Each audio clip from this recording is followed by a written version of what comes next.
Only believe, only believe, all things are possible, only believe.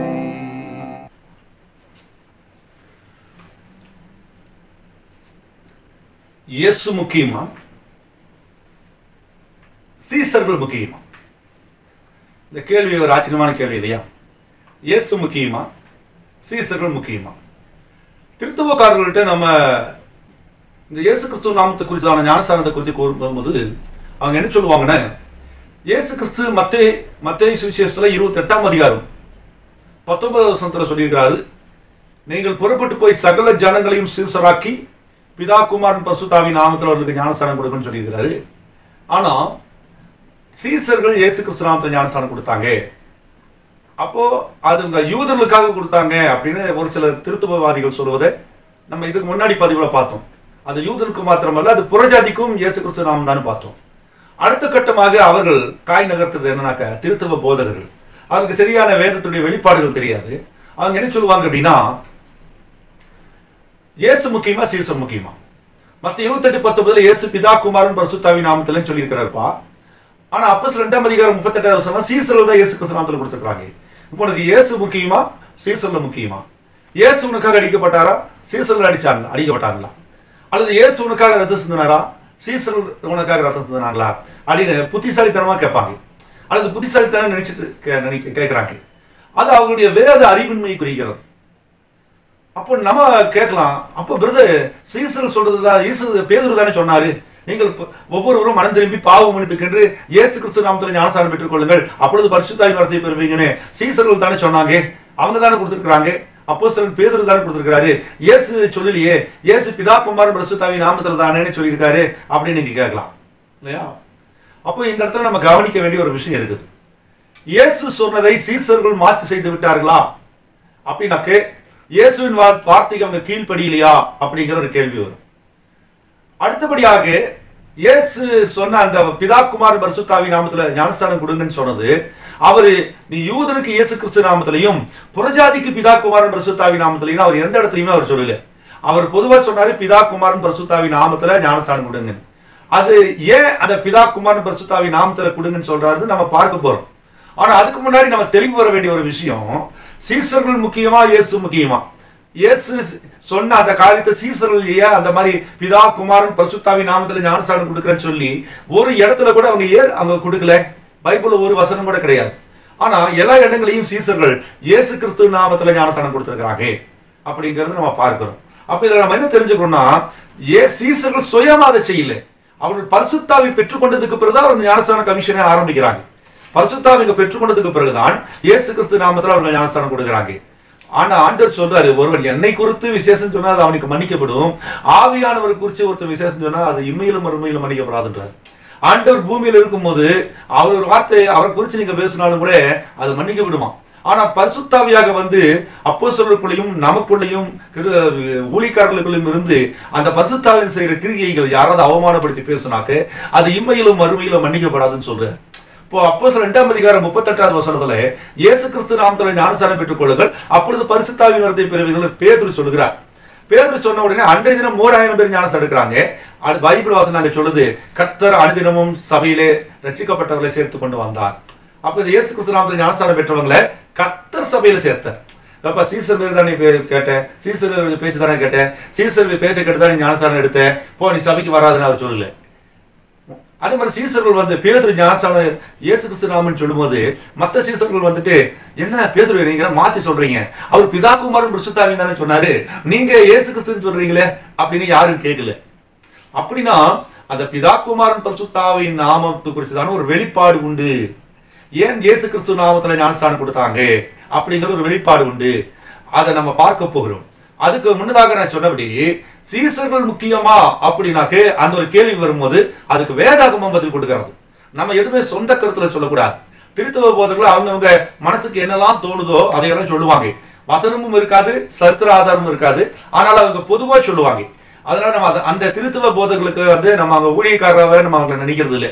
ஏன்னா அவங்க பரிசுத்தாவி பெறல, சொந்த அறிவிலையும் வேதாகம கல்லூரியினுடைய மெருகேற்றப்பட்டதானே அந்த கல்வி பாடத்திட்டத்தின் மூலமாக தான் அவங்க ஊழியம் செய்யறாங்க. அந்த ஊழியத்துல கர்த்தர் கிடையாதுன்னு நமக்கு நல்லா தெரியும். ஆனா வேதாகமம் உண்மையை சொல்ல பொய் சொல்லாது பாருங்க. மத்தேயு சுவிசேஷம் 16ஆம் அதிகாரம் 19வது வசனத்துல ஒரு வசனத்தை பார்க்கலாம். பூலோகத்திலே நீ கட்டுகிறது எதுவோ அது பரலோகத்திலும் கட்டப்பட்டு இருக்கும், பூலோகத்திலே நீ கட்டவிழ்ப்பது எதுவோ அது பரலோகத்திலும் கட்டவிழ்க்கப்பட்டிருக்கும் அப்படின்றார். ஆண்டவராகிய இயேசு கிறிஸ்து பேதுருவை பார்த்து சொல்றார், நீ பூமியில எதை கட்டிடுவியோ அது பரலோகத்திலும் கட்டப்பட்டிருப்பான், நீ பூமியில எதை கட்டவிழ்க்கிறியோ அது பரலோகத்திலும் கட்டவிழ்க்கப்பட்டிருக்கும் அப்படின்றார். இது யார்கிட்ட சொல்றாரு? சீசர்கிட்ட சொல்றார். இன்னொரு வசனம் நீங்க வாசியும். மத்தேயு சுவிசேஷத்துல 10ஆம் அதிகாரம் 40வது வசனம், உங்களை ஏற்றுக்கொள்ளுகிறவன் என்ன ஏற்றுக்கொள்ளுகிறான். பாருங்க, இயேசு நேரடியாக சொல்றது. உன்னை யார் சீசரை பார்த்து சொல்ற, உங்களை யார் ஏற்றுக்கொள்கிறாங்களோ அவங்க என்னையே ஏற்றுக்கொண்ட மாதிரி, உன்னை யார் அசட்டை பண்றானோ என்ன அசட்டை பண்ற மாதிரி. அப்ப திருத்துவக்காரருடைய முகம் இன்னைக்கு எங்க இருக்குது பாருங்க. திருத்துவக்காரர் சொல்றாங்க நமக்கு சீசர்கள் முக்கியம் இல்லைன்னு. ஆனா ஆண்டவர் சொல்றாரு உங்களை ஏற்றுக்கொள்கிறவன் என்னை ஏற்றுக்கொள்கிறான். அப்ப பிசாசு எங்க இருக்கான்னு பாத்தீங்களா? திருத்துவ போதகர்கள் தன் வயிற்று பிழைப்புக்காக ஒரு வாய் சோத்துக்காக ஆத்தி சொல்றாங்க. அவங்க சத்தியத்தை வந்து பொய்யாக சொல்லுகிறாங்க. சரியான ஒரு சத்தியத்தை ஜனங்களுக்கு சொல்றது இல்லை. ஏன்னா அவங்களுக்கு மதிப்பு போயிடும், மரியாதை போயிடும். ஓ இவங்க வந்து இயேசுநாமத்துக்காரரா, இயேசுநாமம் சான்ஸ் எடுத்துட்டாரா, நம்ம அவரை சேர்த்துக்க கூடாது அப்படின்னு மற்ற பாஸ்டர் சேர்த்துக்க மாட்டாங்க. அதனால ஒரு சிலர் பயம். நிறைய பெரிய போதகர்கள் தமிழ்நாட்டிலேயே பெரிய போதகர், நான் இந்த கொரோனாவுக்காக நான் ஜெபம் பண்றேன்னு கூட்டம் நடத்துகிற ஒரு போதகர் கூட கடந்த 2-3 மாசத்துல வந்துட்டு ஞானஸ்தானத்தை பத்தி பேசி மாட்டிக்கிட்டார். அதை குறித்து நான் யூடியூப்ல கூட போட்டிருக்கிறேன். அவர் எந்த நாமத்தை ஞானஸ்தானம் எடுத்துன்னு அவர் இது வரைக்கும் சொல்லல பாருங்க. பயப்படுற ஒரு ஆவி. அது ஏன் அப்படின்னா அது திருத்துவ உபதேசம், அது ஒரு சாத்தானியுடைய உபதேசம். பைபிள்ல எந்த ஒரு இடத்துலயும் இயேசு கிறிஸ்து நாமத்தை தவிர ஞானஸ்தானம் கொடுத்து நீங்க பார்க்க முடியாது பாருங்க. அப்போ இங்க பைபிள் சொல்றது சீசர்கள் வந்து இந்த பூமியில எதை கட்டுகிறார்களோ அதை நான் பர்வத்திலையும் கட்டுவோம்பா. நீ எந்த நாமத்துல ஞானஸ்தானம் கொடுக்குறியோ அது அங்கீகரிக்கப்படும் அப்படிங்கிறது அதனுடைய அர்த்தம். உங்களை ஏற்றுக்கொள்கிறோம் என்னை ஏற்றுக்கொள்கிறான். இப்ப ஆண்டவர் சொல்லிட்டாரு, ஒரு சீசனை ஒருத்தர் ஏற்றுக்கொண்டா அது ஆண்டவர் ஏற்றுக்கொண்ட மாதிரி. ஐயா பேதுருவே நீங்க வேண்டாம், எங்களுக்கு இயேசு தான் முக்கியம், இயேசு சொன்ன மாதிரி ஞானஸ்தானம் கொடுங்க, நீங்க சொன்ன மாதிரி ஞானஸ்தானம் கொடுக்க வேண்டாம் அப்படின்னு சொன்னா நீங்க சீசன்ல புறக்கணிக்கிறீங்க. சீசன்ல புறக்கணிச்சாக்கு நீங்க இயேசுவை புறக்கணிச்ச மாதிரி.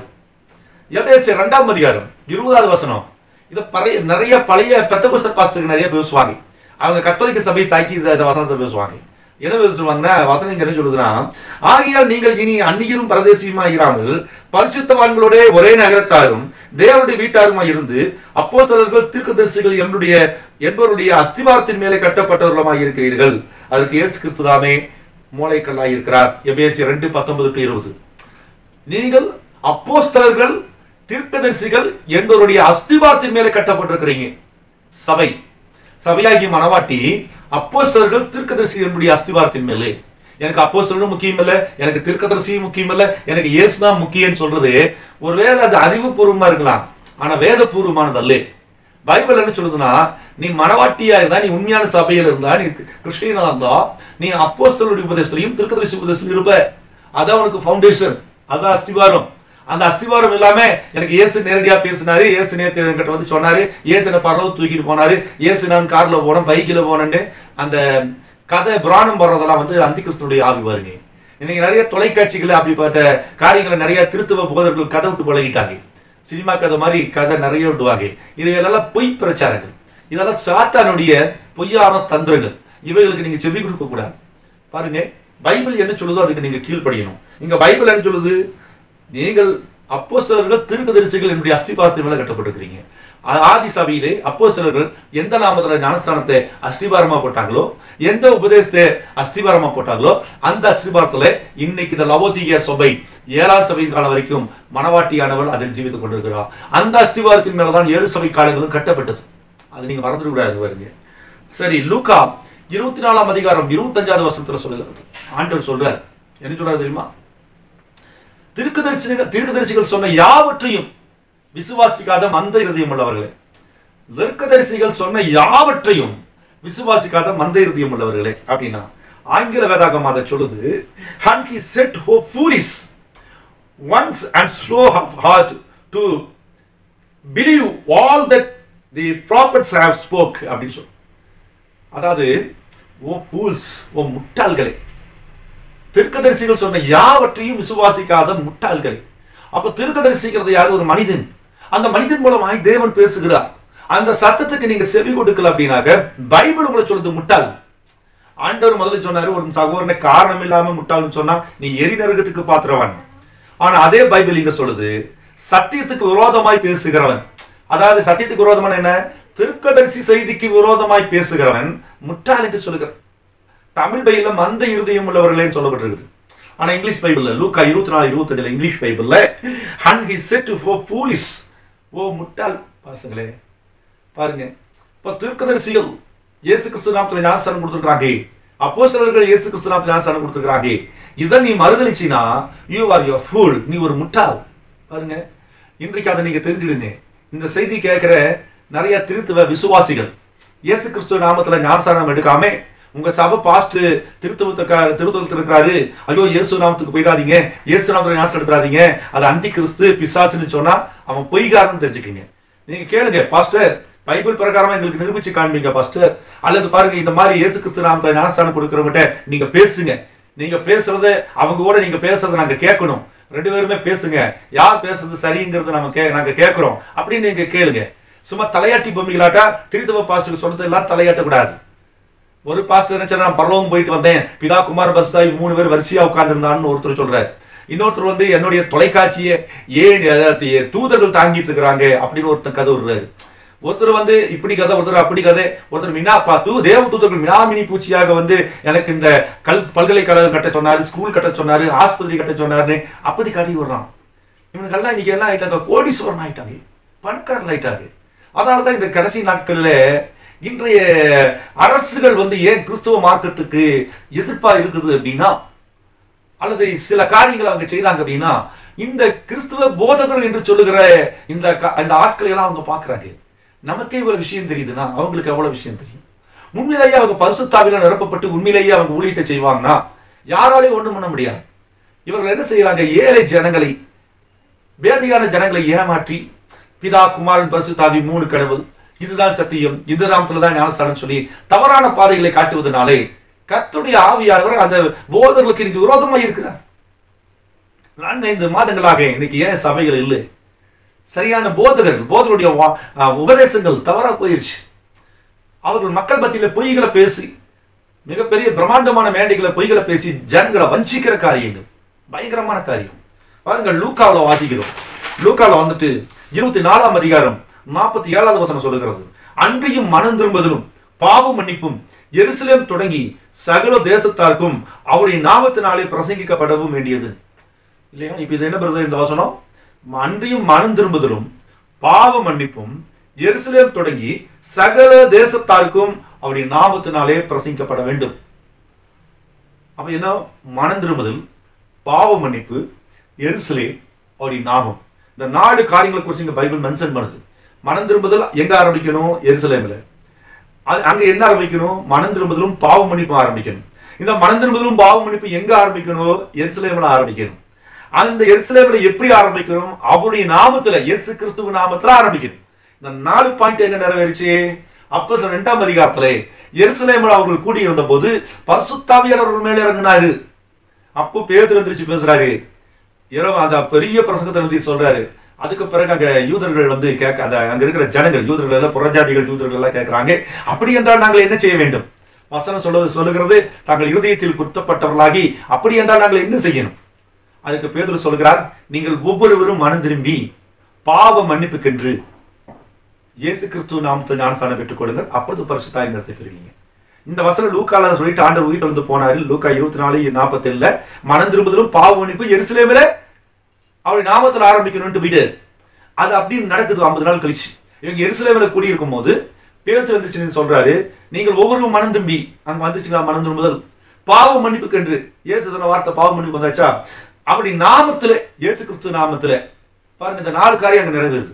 அப்போ எருசலேமிலே ஆதி அப்போஸ்தலர் நாட்கள்ல அவருடைய நாமத்துல, இயேசு கிறிஸ்துங்கிற நாமத்துல மனம் திரும்புதலும் பாவ மன்னிப்பு யாரு அது பெற்றுக்கொண்டாங்களோ அதுதான் உண்மையான பெந்தகோஸ்து சபை, அதான் உண்மையான கிறிஸ்துவ சபை, அதுதான் உண்மையான ஆவிக்குரிய சபை. ஆனா பிதா குமாரன் பரிசுத்தாவின் நாமத்துல ஞானஸ்நானம் கொடுக்கிற அந்த உபதேசம் 300 ஆண்டுகள் இயேசு கிறிஸ்து உயிர்த்தெழுந்த ஆதி சபைக்கு பிறகு, உயிர்த்தெழுந்து போனதுக்கு பிறகு, முதலாம் சபையின் காலத்திலிருந்து 300 ஆண்டுகளுக்கு பிறகு கிபி 325 நிசையா மகாநாட்டில் திருத்துவ உபதேசம் ரோமர்களால் கொண்டு வரப்பட்டது. அஞ்ஞான மார்க்கத்தினால அந்த ட்ரினிட்டி டாக்டரின் வந்துச்சு. ஆதி அப்போஸ்தலர் சபையில திருத்துவம் இல்லை. திருத்துவங்கிற வார்த்தையே பைபிள்ல கிடையாது. திருத்துவ ஞானஸ்தானம் அவங்க கொடுக்கல. இயேசு கிறிஸ்து நாமத்துல தான் ஞானஸ்தானம் கொடுத்துருக்காங்க. அப்போ சீசர்கள் சரியா தான் செஞ்சிருக்கிறாங்க. அப்போ நீ உண்மையான கிறிஸ்டியனா இருந்தாக்க சீசருடைய உபதேசத்துல நீ கட்டப்பட்டிருக்கணும். நாம் எப்படி இருக்கிறோம்? அப்போஸ்தலர் தீர்க்கதரிசியினுடைய அஸ்திவாரத்தின் மேல கட்டப்பட்டிருக்கிறோம். அப்ப அந்த உபதேசத்துல அப்போஸ்தலர் என்ன பிரசங்கித்தாலோ அந்த பிரசங்கத்தை இன்னைக்கு யார் செய்கிறார்களோ, அந்த பிரசங்கத்தின்படி யார் இன்னைக்கு ஜீவிக்கிறார்களோ, அந்த பிரசங்கத்தின்படி யார் இன்னைக்கு ஞானஸ்தானம் எடுக்கிறார்களோ அவன் தான் உண்மையான கிறிஸ்தவன். மற்றவனெல்லாம் திருத்துவக்காரன், ஏமாற்றுக்காரன். புரிந்து கொண்டீங்களா? அப்ப எருசலேமிலே ஆதி அப்போஸ்தலர் நாட்கள்ல எருசலேமிலே பாவ மன்னிப்பு மனம் திரும்புதலும் இயேசு கிறிஸ்துவ நாமத்திலே என்ன செஞ்சிச்சு? ஸ்டார்ட் ஆச்சு. இன்னைக்கு வரைக்கும் அது நிக்கல வருங்க. ரோமன் கத்தோலிக்க சபை ரோமாபுரியில் ஆரம்பிக்கப்பட்டுச்சு. லுத்தரன் சபை ஜெர்மனியில் ஆரம்பிக்கப்பட்டுச்சு. மெத்தடிஸ்ட் சபை இங்கிலாந்துல ஆரம்பிக்கப்பட்டுச்சு. பெண்டிகாஸ்டல் சபை கலிபோர்னியாவில் ஆரம்பிக்கப்பட்டுச்சு. யெகோவா விட்னஸ் அமெரிக்காவில் ஆரம்பிக்கப்பட்டுச்சு. செவன்த் டே அமெரிக்காவில் ஆரம்பிக்கப்பட்டுச்சு. ஆங்கிலிக்கன் சர்ச் இங்கிலாந்தில் ஆரம்பிக்கப்பட்டுச்சு. ஃபுல் காஸ்பல் பெண்டிகாஸ்டல் சர்ச் இந்தியாவில் கன்னியாகுமரியில் ஆரம்பிக்கப்பட்டுச்சு. டிபிஎம், அது பழைய பேர் வந்து சிபிஎம், சிலோன் பெந்தகோஸ்து சபைம்பாங்க, அது லங்கையில் ஆரம்பிக்கப்பட்டுச்சு. ஐபிசி, ஐபிஏ இவைகள் எல்லாம் இந்தியாவில் ஆரம்பிக்கப்பட்டுச்சு. லேமன் ஃபெலோஷிப் அந்த சபையும் இந்தியாவில் ஆரம்பிக்கப்பட்டுச்சு. அதே போல அசம்பிளிஸ் ஆஃப் காட் அது அமெரிக்காவில் ஆரம்பிக்கப்பட்டுச்சு. சபைகள் எல்லாம் இந்தியாவில், இன்னும் நிறைய சொல்லிட்டு போகலாம். இவைகள் எல்லாமே வந்து ஒவ்வொரு நாடுகளில் ஆரம்பிக்கப்பட்டது. ஆனா உண்மையாலுமே ஆவிக்குரிய பெந்தகோஸ்து சபை, உண்மையாலுமே இயேசு நாமத்தில் கொடுக்கிற சபை எங்க ஆரம்பிக்கப்பட்டுச்சு தெரியுமா? எருசலேமிலே ஆரம்பிக்கப்பட்டது. எருசலேமிலே சீசர்கள் மூலமாய் இயேசு கிறிஸ்துவின் நாமத்தில் ஞானஸ்தானம் எனப்பட்ட அந்த சபைதான், எருசலேமில் ஆரம்பிக்கப்பட்ட சபைதான் உண்மையான கிறிஸ்துவ சபை. அதுல நீங்க இருக்கிறீங்களான்னு பாருங்க. சரி பாஸ்டர், இப்போ சீசர்கள் இயேசு கிறிஸ்து நாமத்தில் ஞானஸ்தானம் கொடுத்தாங்க. ஆனா இயேசு பிதா குமாரன் பரிசுத்தாவின் நாமத்தில் ஞானஸ்தானம் கொடுக்க சொன்னாரே, அப்போ அது என்ன ஆகிறது அப்படின்னு நீங்க கேட்கலாம். அடுத்த பதிவுல பார்க்க போறோம். Praise the Lord.